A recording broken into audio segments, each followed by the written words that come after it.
नमस्कार दर्शक मित्रों, आप देख रहे हैं खबरें यूटी न्यूज़। दादरा नगर हवेली के अथोला आयुष्मान भारत भवन के पीछे गौचरण जमीन पे चल रहे मिट्टी खनन का स्थानिकों ने किया विरोध। दादरा नगर हवेली के अथोला गांव में गौचरण की जमीन पे कई दिनों से पीडब्ल्यूडी के स्टिकर लगी ट्रकों से मिट्टी ले जाने का काम चल रहा है, जहां 2 पोकलेन मशीन की मदद से मिट्टी खोदकर गांव के बाहर सड़क निर्माण कार्य के लिए ले जाई जा रही है। ट्रक ड्राइवर ने जानकारी देते हुए बताया कि पिछले 1 महीने से हमारी गाड़ियां यहां से मिट्टी ले जाने का कार्य कर रहे हैं। कल दिनांक 23 नवंबर 2023 को स्थानीय पत्रकारों द्वारा मिट्टी खनन को सिलवासा मामलतदार के संज्ञान में लाया गया था। आपको बता दें, पिछले 1 दशक के भी अधिक समय से दादरा नगर हवेली में मिट्टी खनन पर प्रशासन ने पूर्ण रूप से रोक लगा रखी है, जिसका आज कांग्रेस नेता प्रभु टोकिया द्वारा विरोध किया गया है।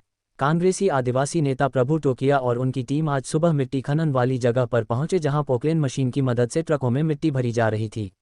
मिट्टी खदान पर पहुंचकर उन्होंने सिलवासा मामलतदार, कलेक्टर और वन विभाग के अधिकारियों से टेलीफोन पर बात करके जानकारी लेनी चाहिए, जिसका उन्हें कोई संतोषजनक जवाब नहीं मिला। प्रभु टोकिया ने कहा कि पीडब्ल्यूडी को मिट्टी निकालने की परमिशन किस विभाग ने दी है, उसके लिए कोई लिखित ऑर्डर दिया गया है क्या? अभी देखना यह है कि प्रशासन की ओर से क्या कार्यवाही की जाएगी।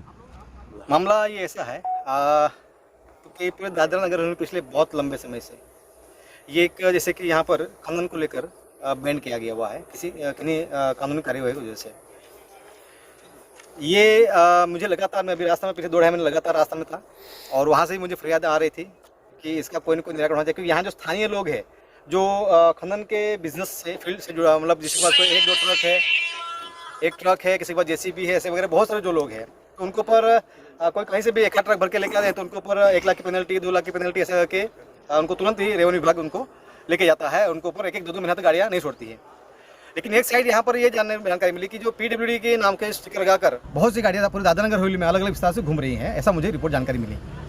और इस बारे में मैं परसों ही राजस्थान से आया और कल की डेट में ही मैंने इस चीज़ को लेकर मैंने जिला कलेक्टर, आरडीसी और इस सिलवासा मामलदार को मैंने लिखित में फरियाद दे दी कि ऐसा मुझे पूरी फरियाद मिली है कि पूरे दादरा नगर हवेली में पीडब्ल्यूडी के नाम से स्टिकर लगाकर और यहाँ तक भी कोई प्राइवेट ज़मीन का 7/12 लेकर वो प्राइवेट ज़मीन में भी खोद कर पीडब्ल्यूडी के नाम से ज़मीन जो गवर्नमेंट का जो प्रोजेक्ट चल रहा है, रोड है, ब्रिज है, उसमें लेके मिट्टी या मोरम जो है डाला जा रहा है सर। तो आज मैंने यहाँ पर, मुझे हमारे गाँव में ही, ये गढ़ पंचायत है और मेरा खुद का गांव है यहाँ पर अथोला, तो आज यहाँ पर मुझे यहाँ जानकारी मिली कि यहाँ भी पिछले 1 महीने से ऐसा खनन चल रहा है। 2 जेसीबी है यहाँ पर, हिटाची है, करीब 8-10 ऐसे जो गाड़ियाँ हैं, डंपर है करीब, और ये सभी महाराष्ट्र के, ऐसा बताया जा रहा है। मुझे ये यहाँ पर प्रशासन के माध्यम से ये अथॉरिटी से जानकारी लेनी है कि जब खनन को लेकर यहाँ पर तो प्रतिबंधित किया गया है, तो पीडब्ल्यूडी के माध्यम से ये ज़मीन जो है वो गवर्नमेंट की ज़मीन है, गौचरण की ज़मीन है। तो गौचरण की ज़मीन में पीडब्ल्यूडी वालों को परमिशन दिया किसने, किस अथॉरिटी ने परमिशन दिया? इससे क्या हो रहा है यहाँ पर कि इस तरह से पूरे दादरा नगर में चल रहा है, तो यहाँ पर करोड़ों रुपयों का भ्रष्टाचार किया जा रहा है। कैसे भ्रष्टाचार किया जा रहा है? कि जितने भी सरकारी गवर्नमेंट जो काम है, चाहे रोड हो या चाहे बिल्डिंग बनाने काम हो या ब्रिज हो, वो ठेके तो किसी टेंडर के माध्यम से किसी और को, सेकंड पार्टी को दिया हुआ है। सेकंड पार्टी को दिया हुआ है तो थर्ड पार्टी पीडब्ल्यूडी बनकर इसमें यही दादरा नगर हवेली की गवर्नमेंट की ज़मीन पर, यहाँ की ज़मीन पर ये सारी चीज़ें, ये जो खनन किया जा रहा है, तो इसका यहाँ तो किसी की प्रकार की 1 रुपये की यहाँ तो रॉयल्टी दी नहीं जा रही है। तो इसका यहाँ पर करोड़ों रुपये का भ्रष्टाचार किया जा रहा है, नुकसान किया जा रहा है। तो ये आज आपके माध्यम से और हमारी टीम के माध्यम यहाँ पर हम आए, यहाँ पर देखा, यहाँ पर यही नहीं, करीब 4 से 5 पेड़ भी काटे गए हैं। इसकी भी हमने फॉरेस्ट विभाग को जानकारी दी है। करीब 1-1.5 घंटा हुआ है।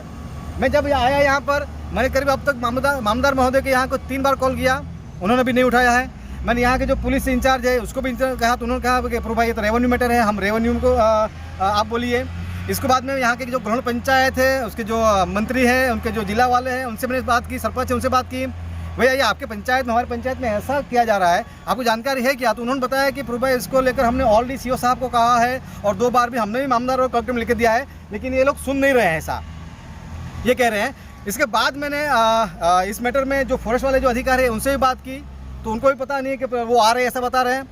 आखिर में मामलदार ने फ़ोन नहीं उठाया। मैंने दादरा नगर हवेली के जो जिला कलेक्टर हमारे, उनसे बात की, चर्चा की कि सर हमारे गांव में ऐसा ऐसा ही मैटर है और ये चल रहा है, और मुझे ऐसे संज्ञान में आया कि ये अवैध तरीके से चल रहा है। लेकिन यहाँ पर जो पीडब्ल्यूडी के स्टिकर लगाकर यहाँ पर गाड़ियाँ जा रही है और महाराष्ट्र की गाड़ियाँ हैं, तो मुझे ऐसा लग रहा है कि ये कहीं ना कहीं अवैध तरीके से किया जा रहा है।